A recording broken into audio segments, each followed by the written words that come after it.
I'm back from Narnia. Hello, my dudes. How's it going? I would first like to apologize for my rather skimpy, quite daring, and whorish outfit today. It's literally 1,000,000,000,000 degrees here in Rio, and I'm not about to die from overheating, so we're gonna have to deal with this. But you know, I don't have enough boobs to make this inappropriate, so I'm pretty sure I won't get demonetized. But anyways, I bring you this footage halfway across the world in the wild, wild south that is Brazil. My parents and I, we decided to take a 3-week vacation to come and visit family and just have some fun before the school season starts. My parents and I are all originally from here. I was actually also born here, but we moved to Canada when I was 1 year old, and it's been a ride and a roller coaster ever since. I've been having lots of fun.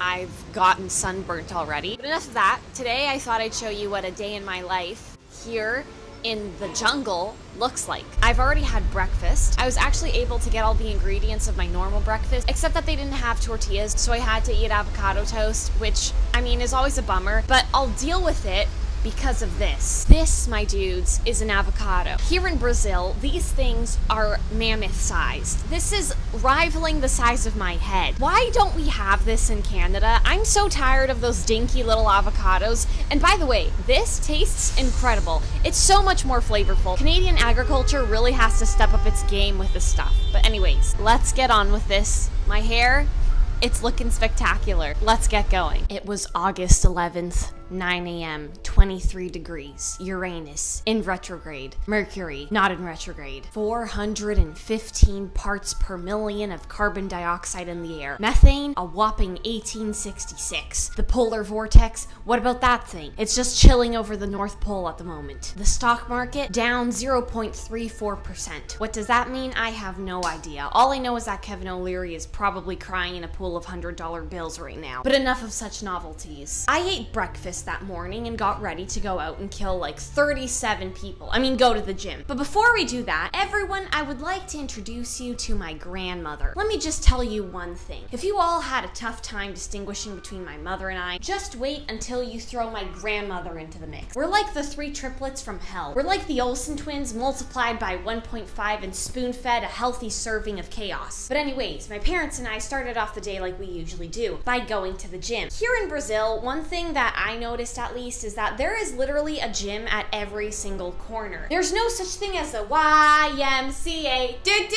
So we went to this one ran by one of my dad's buddies and we did our thing. There wasn't much special going on here. It's just the gym. It hurts. I hate it. But it's medicine I have to swallow if I want to survive eating 1 million cookies in one sitting. I did my usual routine. I was going to leave there shredded. My dad, he did whatever the heck this is. And my mother, she had a blast on the stationary bike. Well, as much of a blast as one can possibly have. Once that was over and done with, I took a wet shower, which honestly made me look like a wet dog, and my parents and I, we set out in search for some place to eat lunch. Did we get lost? Yes, but we won't talk about it. I blame it on Siri. I swear, whenever we travel outside of Canada, it's like she's constantly drunk. Siri, put down the moonshine. Oh wait, no, that's Adderall. Darn it, no, see. But regardless, it was lunchtime, the awkwardest meal of the day. Now, I'm not gonna lie, we've been in Brazil for 3 days so far, and every single day, we've eaten nothing but the best tasting trash Rio de Janeiro has to offer. Latin American food truly is completely different than American cuisine, but it still is extremely good. Better, dare I say. For lunch that day, we each had a huge bowl of, okay, excuse my pronunciation right here, pão de queijo. It's essentially cheese bread, but not that typical American stuff. It's so much better. I'm sorry, but that bread pales in comparison. I've had an addiction to this stuff my entire life. Actually, I was born addicted. My mother and I try to replicate this at home, but it's never the same as the one that's sold here. After that, I forgot to film it, but we also had brigadeiro. I'll insert some stock footage here. I know it looks like poop, but it is still better than any chocolate you'll ever eat. Simply put, it's made by mixing condensed milk with cocoa powder. And it's literally crack. I mean, I wouldn't really know what that tastes like. No, I don't know what crack is. I know of a crack in the wall. I know of a butt crack. I don't speak English. And that was it, my dudes. That was my amazing, extremely healthy and nutritive lunch. I think it's no secret that I'm an extremely health-conscious human being, and this This just tops the charts. My insides have never been better, thank you for asking. My pancreas, totally not working overtime. My blood sugar levels, completely normal. At this point, lunch was over, and we were feeling on the rather thick side of the spectrum. However, my posse and I put on our swimsuits and went to the beach. Now, obviously, the beach is something we don't have in Canada, but unfortunately, you really can't blame the tectonic plates for their temper tantrums. So we definitely relish in its wonders every time we visit Brazil. Regardless, we arrived at the beach, set down our chairs, and got to sizzling in the sun. Now, they say that a day at the beach cleanses the soul. Well, I have to disagree because if anything, I always leave the beach burnt and extremely drained. Why? Because I spend half the time digging a hole to China,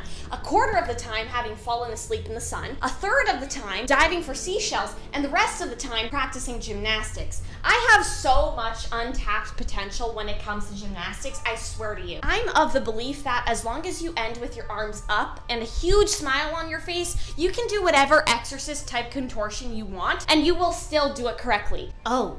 What's that? You thought I wasn't gonna eat anything else? Ha, you idiot. We actually ended up eating this Brazilian snack called biscoito de vento, which is essentially a very light cassava flour based biscuit that is too good to describe. The crunch, oh my god, don't even get me started on the crunch. The crunch is too good. The crunch is beyond amazing, okay? Kit Kat, get out of here. Breadsticks, what even are you? Nay, you won't remember the biscuit, but damn it, you will remember the crunch! At this point, the day was nearly over. Our activities were almost finished. The sun was ready to say goodnight. It was the end of the day. But nay, we still had dinner. We were not about to miss out on the third most yummy, most gratuitous meal of the day. For dinner, my parents and I hit up a churrascaria, which is essentially a steakhouse where you eat until your stomach literally explodes. And oh boy, was I unprepared for the feast you're about to see. One does not arrive with small culinary ambitions. No, no, no. Oh my god. Meat did we eat. Now, the way these Brazilian steakhouses work is that there is a whole conglomeration of waiters that each have a certain type of meat, and they each come around to your table to give you a slice of whatever thigh, shoulder,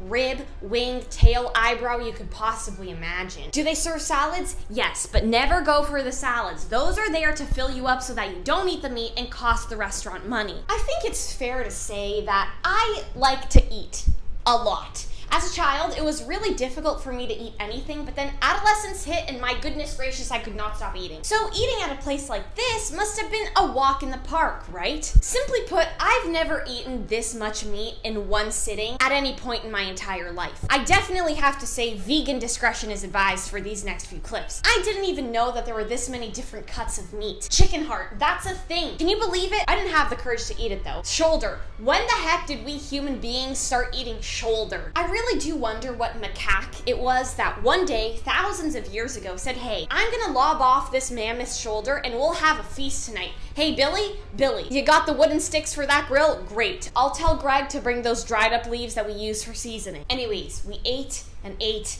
and ate. We were the visual representations of gluttony. Manuel, the waiter, brought around this filet steak. He really wanted to be in the video, so if he's watching this right now, how's it going, my dude? Eventually, though, it got to a point where my mother and I got extremely full. The room was spinning. Mother Goose thought she could fool her stomach and fit more food by stretching, which, I mean, infallible logic, but it doesn't work that way. My father, though, he was just getting started. While we were just sitting there, literally seconds away from dying by stomach explosion, he was still eating. How beats me? My stomach was literally hanging on for dear life and screaming at me to never do this again. There wasn't even room for dessert. Right, Joanna? Right? Right?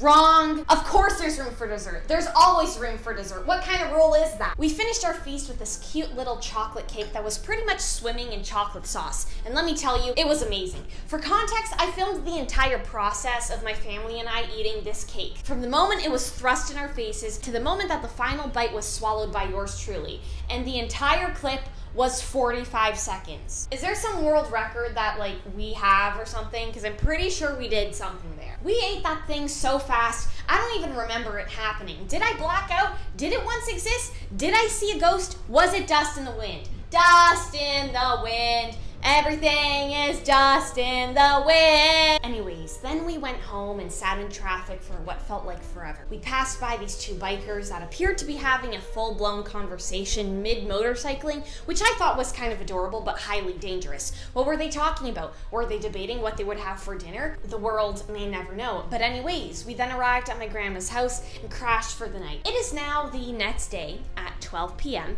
and I have yet to eat something because I am still full from the feast I had last night. But yeah, my dudes, that's it. I hope you enjoyed this video. I'm not entirely sure if I'll be able to post a video next week because I kind of want to enjoy my stay here and take a bit of a break before, you know, the madness that is university commences. So I'll see if I'll be able to post something. Don't expect something too spectacular if I do manage to post it though. That's it for me today, dudes. I love you so much. Stay funky, stay spunky, stay spicy, and I'll see you in the next one. Toodles!